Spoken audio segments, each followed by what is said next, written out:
Ang mabuting balita ng Panginoon ayon kay San Juan.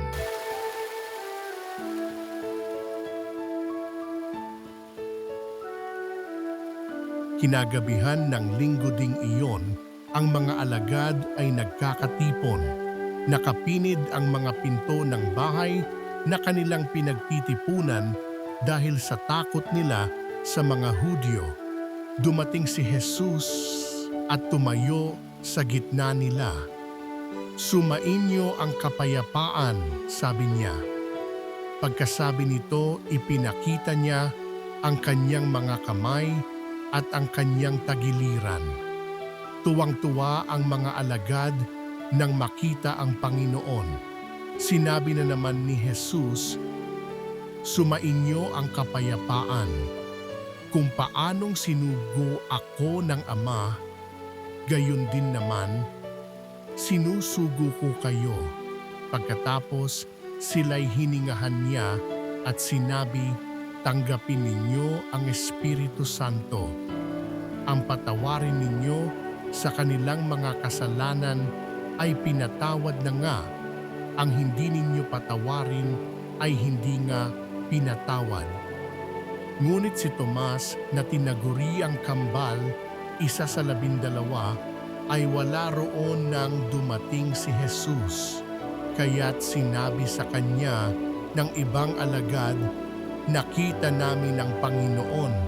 Sumagot si Tomas, "Hindi ako maniniwala hanggat di ko nakikita ang butas ng mga pako sa kanyang mga kamay at naisusuot dito ang aking daliri at hanggat hindi ko na ipapasok ang aking kamay sa kanyang tagiliran."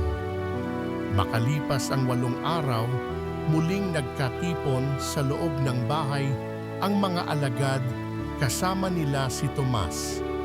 Nakapinid ang mga pinto, ngunit pumasok si Jesus at tumayo sa gitna nila. Sinabi niya, "Sumainyo ang kapayapaan."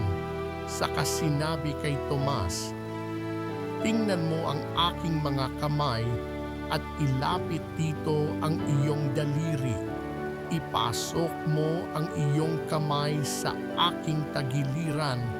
Huwag ka nang mag-alinlangan, maniwala ka na."